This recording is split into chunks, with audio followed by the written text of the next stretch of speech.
And we seeing someone who's in president now who's trying to rob us again.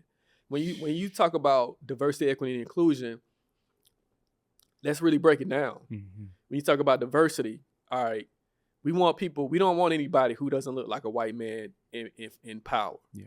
We talk about equality, equity is about equality. Mm-hmm. We don't want you to be equal to us Nope. at all. We don't want you on our level. Even though you might be 10 times better, we don't even want you close, right? And inclusion.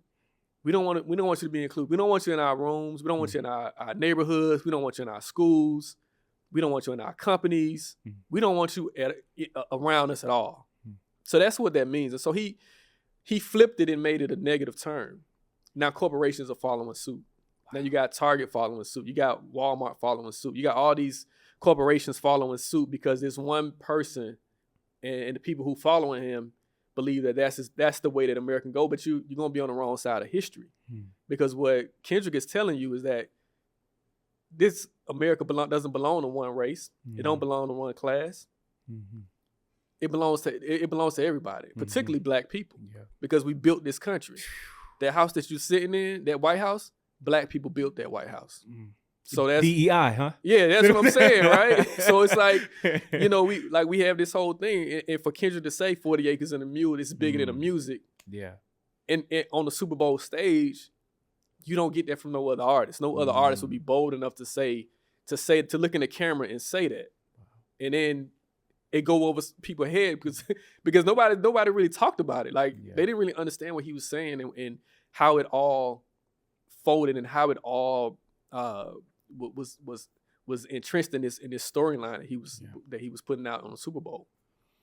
AR, brother, I gotta salute you because last year I have always, I would say, admired Kendrick. I respected him, but after seeing you do breakdown after breakdown, that inspired me. And then my wife said, of course, she's a Kendrick stan, to just keep going back into his work. Damn was one of my favorite albums, even like when it first came out. But hearing that again, then when you start going through his whole catalog, it's like he's been on this wave this entire time. And seeing that performance, it felt like the overall Black American experience was shared with the world. Yep.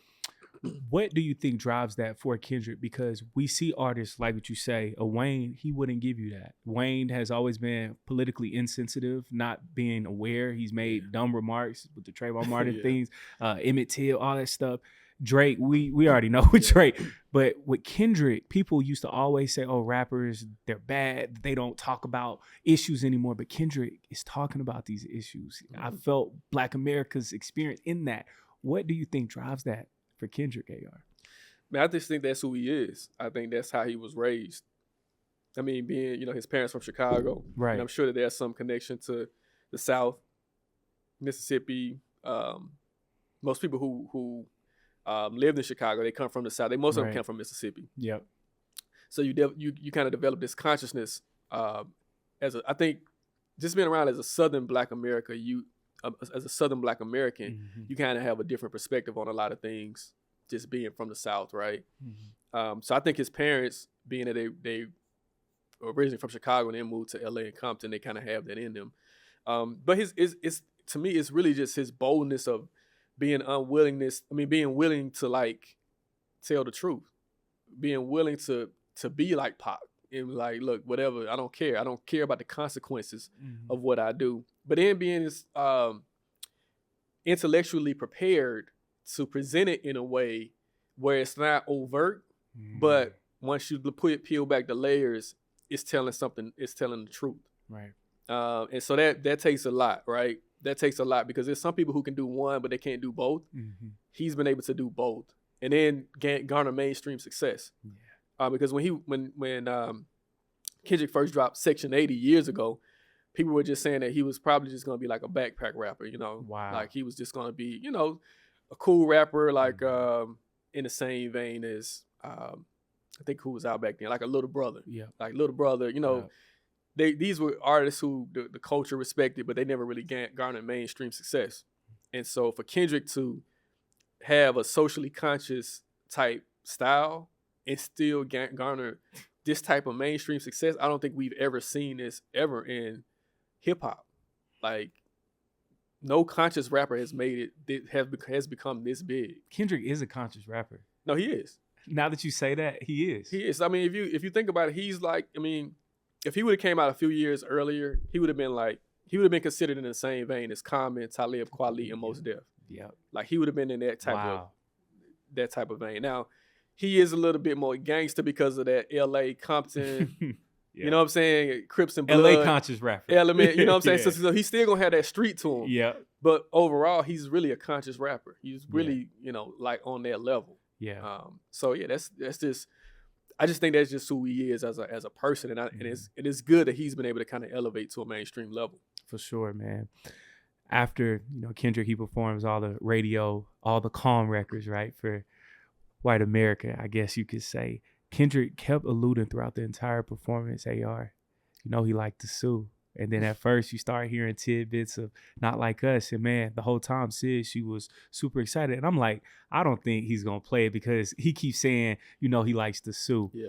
What were you thinking hearing him just drop tidbits of Not Like Us throughout the performance? Because it was like, I think he's playing with the crowd. Right. He's playing with the crowd. You got to think about, man, all right, I'm going to go a place, right? Mm-hmm. So he's playing with the crowd and he's like, you're right. I know they like to sue. Yeah. Things of that nature. Hinting to the Drake lawsuit, which makes no sense. Drake is upset that that he lost a rap battle and now he's trying to sue for defamation. Mm-hmm. Although he basically defamed anti-Semitism too. I saw that. Man, so yeah. So I read the lawsuit. It's really ridiculous because basically they're trying to use rap lyrics. It's interesting because Drake was basically trying to stand with Young Thug, I guess, during the YSL trial. And they were and Fonnie Willis using rap lyrics in court. Now you're trying to use rap lyrics. Like how are you trying to use rap lyrics in court, bro? Like, come on, man. You're trying to use rap lyrics, something that you do against somebody else, another rapper. It's getting nasty. That ain't even the truth. Like it's like you saying that because Kendrick calls you a colonizer that he's being anti-Semitic. Come on, bro. Come on, bro. How did you get that from that lyric? And it's just insane that it's going this far. Yeah. And it just shows you that Drake is really he's a horrible person. That dude is horrible, man. Like he just like a person. It's the beat down was needed. The stump out was needed. So we glad that Kendrick did it. But after that first tease, Kendrick played probably the most unlikely song that I would ever think would ever make a Super Bowl stage, which is Peekaboo. All right, Peekaboo to me isn't even really like one of the best songs on Gen X, right? Mm-hmm. It's a lot of songs that's better than Peekaboo. Yeah. It's probably towards the end in terms of just, but there's a message in Peekaboo. And there's a subliminal message in Peekaboo that alludes to Drake's involvement with the murder of XXXTentacion. And if you look at the Super Bowl halftime show during Peekaboo, Kendrick is standing on an X. He's standing on an X. God dang. So you gotta really like pay attention and listen to Peekaboo. And I'm not sure if you got an opportunity to really follow this XXXTentacion case. Mm-hmm. But months ago, one of the individuals who mentioned Drake who've been convicted of that case mentioned Drake. And so there's possibly some involvement of Drake in this case. Damn. And you can't say if that's the gist of it, but there is a theory that Peekaboo is almost alluding to Drake's involvement to this XXXTentacion situation. And like I said, you got to watch the Super Bowl halftime show again. Kendrick is standing in the X.